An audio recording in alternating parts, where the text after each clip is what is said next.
I'm the only male in my family that doesn't have a Super Bowl ring, so yeah, definitely. But yeah, but it's awesome. I'm happy for him.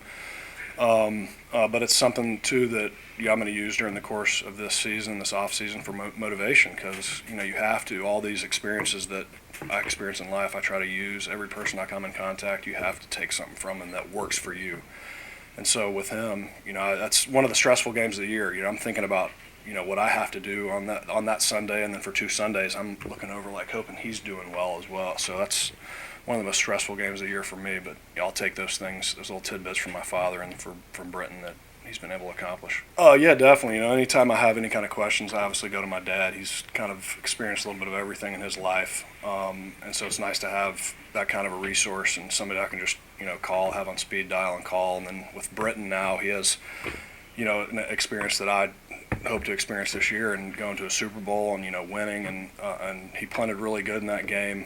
I think obviously Von Miller hadn't won the MVP, could have been the MVP.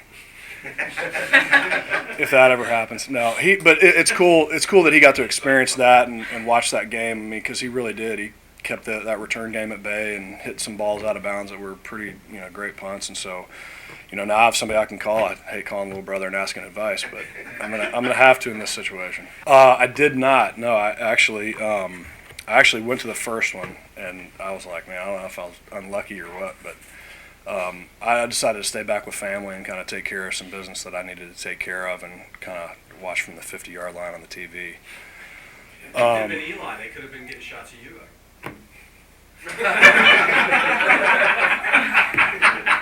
No idea what that was about. No, and that was a special moment for the family, and it's funny to see that and everybody comment on it. But really, I mean, he's a quarterback, so he's on to the next play. What happened. Now what is where he was. But yeah. No, you know what? We just spent the last 10 days together in Florida, and he flew into like a foot or two of snow in Denver, which is crazy weather right now for this time of year for them. But he hasn't really. Actually, he didn't talk much about it. I mean, he talked about about how it was just one of those things where they got on a roll late. They had home field playoff, which if you look at our schedule, I love our schedule towards the end. Obviously we got 3 games in a row, and then had to. I mean, who doesn't like to go to San Diego in January, really? So, I mean, I like our schedule there. And, I don't think he's twisted the knife. I think he realizes what we have, in our locker room and the potential that we have. And so he's probably not going to say very much this year.